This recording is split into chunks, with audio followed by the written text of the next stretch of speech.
कथागत गौतम बुद्ध के पास एक बूढ़ा व्यक्ति आया। वह व्यक्ति बहुत बूढ़ा था, साथ ही बहुत घबराया हुआ भी था। बुद्ध के पास पहुंचकर उसने बुद्ध से कहा, हे बुद्ध, मेरे मन में एक जिज्ञासा है, एक प्रश्न है जो मुझे बहुत परेशान कर रहा है। जब तक मैं शरीर से स्वस्थ था और शक्तिशाली था, तब तक मुझे अपने इस प्रश्न पर कोई संदेह नहीं था, परंतु जैसे जैसे मैं बूढ़ा हो और कमजोर हो रहा हूँ, मुझे अपने इस प्रश्न पर संदेह हो रहा है। मैंने सुना है कि आपने सत्य को प्राप्त कर लिया है, आप परम ज्ञानी हैं। क्या आप मेरे मन में उठ रहे इस संदेह को मिटा सकते हैं? बुद्ध ने कहा, आप अपना प्रश्न पूछ सकते हैं, मैं अवश्य ही आपको सही मार्ग दिखाऊंगा। बूढ़े व्यक्ति ने कहा, हे बुद्ध, बचपन से लेकर आज तक मैंने यही सुना है कि मरते समय भगवान का नाम लेने से सारे पाप मिट जाते हैं और मनुष्य को दिव्य लोक की प्राप्ति होती है। इसी भरोसे के कारण मैंने अपनी युवावस्था में बहुत गलत काम किए, परंतु साथ ही दान धर्म भी किया। उस समय ना मृत्यु का भय था और ना ही शरीर कमजोर था। अपनी हर बात पर मुझे पूरा भरोसा था, परंतु अब जब मैं बूढ़ा हो चुका हूँ, कमजोर हो चुका हूँ, मन में एक डर बैठ गया है। जो कोई भी रास्ते से निकलता है, मैं उनसे भगवान का नाम लेकर ही बात करता हूँ। पहले ऐसा नहीं करता था, हर चीज को भगवान के नाम से शुरू करता हूँ, परंतु साथ ही मुझे अपने किए गए बुरे काम भी याद आने लगते हैं। फिर सोचता हूँ कि इससे क्या फर्क पड़ता है। मैं भगवान का नाम ले तो रहा हूँ, मरते समय भगवान का नाम लेने से सारे पाप मिट जाते हैं, परंतु अंदर में एक डर बैठा हुआ है कि क्या वाकई ऐसा होता है। अगर कहीं ऐसा नहीं हुआ तो मुझे नरक में जाना पड़ा तो तब क्या होगा? अब आप ही मुझे बताइए कि क्या मृत्यु के समय भगवान का नाम लेने से मुक्ति मिलती है? अगर आप कह देंगे तो मुझे बड़ा सहारा मिलेगा, मुझे हिम्मत मिलेगी, मेरा भरोसा जो टूट रहा है वो मजबूत हो जाएगा। बुद्ध ने एक सूखी लकड़ी उठाकर उस व्यक्ति के हाथ में देते हुए कहा, अब अपने भगवान का नाम लो और कहो कि ये लकड़ी जल उठे। बूढ़े व्यक्ति ने कहा, यह आप क्या कह रहे हैं बुद्ध? भला ऐसी लकड़ी कैसे जल सकती है? इसे जलाने के लिए अग्नि की आवश्यकता पड़ेगी। बुद्ध ने कहा, कोई बात नहीं, तो तुम ही बताओ, कोई भी एक ऐसा कार्य करके दिखाओ जो तुम्हारी भगवान का नाम लेने से सिद्ध हो जाए। चाहे तो पानी पर चलकर देख लो, चाहे तो हवा में उड़कर देख लो, चाहे तो बिना बीज बोए धरती से फसल निकाल कर देख लो। ऐसा क्या है जो तुम भगवान का नाम लेकर कर सकते हो? वह बूढ़ा व्यक्ति सोच में पड़ गया। फिर बोला, हे बुद्ध, इनमें से तो कोई भी कार्य भगवान का नाम लेकर मैं नहीं कर सकता, परंतु मैंने तो यही सुना था कि मृत्यु के समय अगर भगवान का नाम लो तो मुक्ति मिलती है। मैं तो यही पूछ रहा था, आप केवल यही बताइए कि मुक्ति मिलती है या नहीं।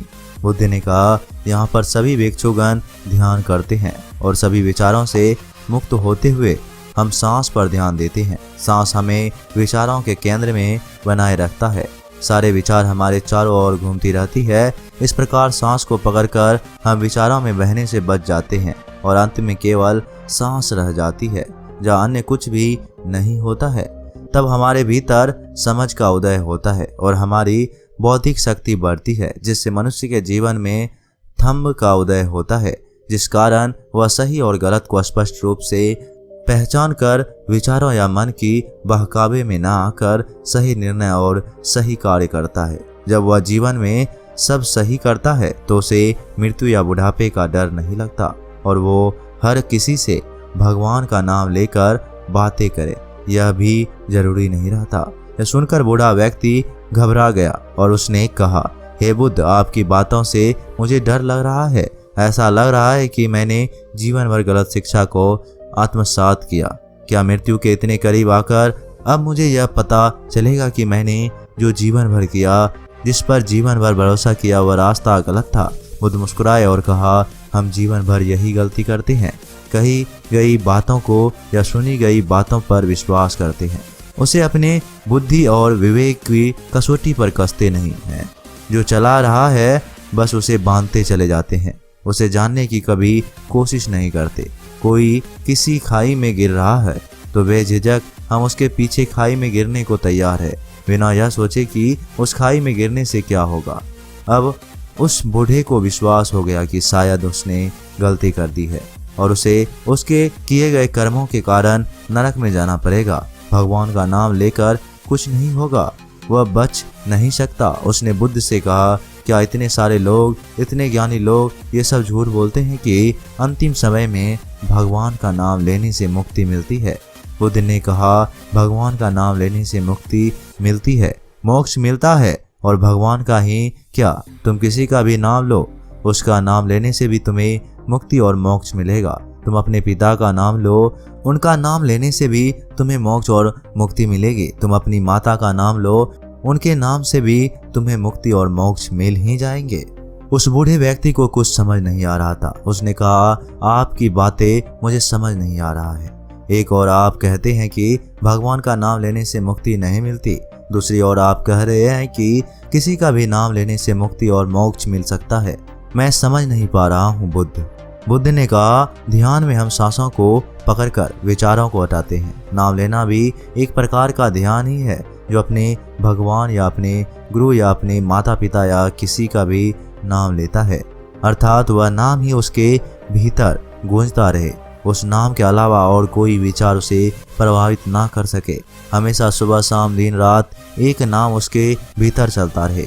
उस नाम को केंद्र बनाकर अपने विचारों से, अपने मन से वह मुक्त हो जाता है और किसी का भी नाम लेने से मुक्ति मिल जाती है। उस बूढ़े व्यक्ति ने कहा, सांस पर ध्यान देने से ध्यान होता है या किसी के नाम पर ध्यान लगाने से ध्यान होता है? आखिर यह कैसे हो सकता है?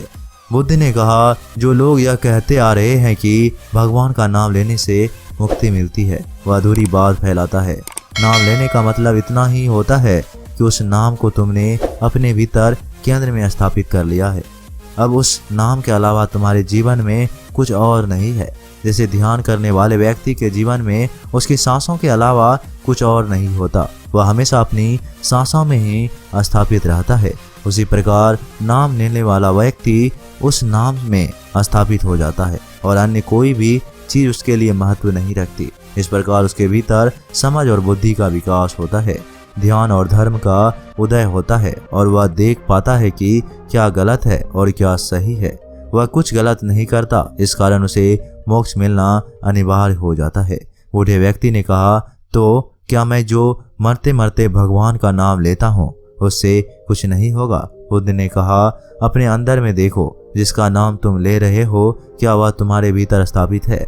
उस बूढ़े व्यक्ति ने अपनी आंखें बंद की और बोला, हे बुद्ध, मुझे तो अपने भीतर डर, भय, दुविधा और शंका नजर आती है। बुद्ध ने कहा, जो तुम्हारे अंदर में होगा वही तो तुम्हें मिलेगा। मुक्ति या मोक्ष कैसे मिलेगा?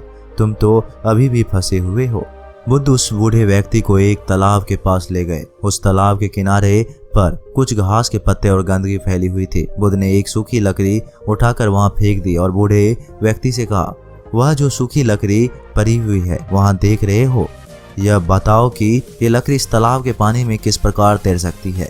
उस बूढ़े व्यक्ति ने कहा, इस लकड़ी को आपको तालाब की दूसरी तरफ डालना चाहिए था, जहाँ साफ पानी है, वहाँ यह तैर सकती है, परंतु यहाँ तो सब घास और कूड़ा करकट फैला हुआ है, यहाँ यह तैर नहीं सकता। बुद्ध ने कहा, ये कूड़ा करकट तो अब इसके चारों ओर है, इसे यहीं तैरना है, तो क्या करना होगा? बूढ़े व्यक्ति ने कहा, इसके चारों ओर से यह सब कूड़ा करकट हटाकर साफ करना होगा। बुद्ध ने कहा, चलो यहाँ से कूड़ा करकट हटाते हैं, घास साफ करते हैं। उस लकड़ी के चारों ओर से कूड़ा करकट और घास साफ करने के बाद वह लकड़ी पानी में तैरने लगी, पर आगे नहीं बढ़ पा रही थी। बुद्ध ने कहा, यह लकड़ी पानी के साथ आगे क्यों नहीं बढ़ रही है? बूढ़े व्यक्ति ने कहा, अभी भी घास का एक तिनका इसके रास्ते में ही अटका हुआ है।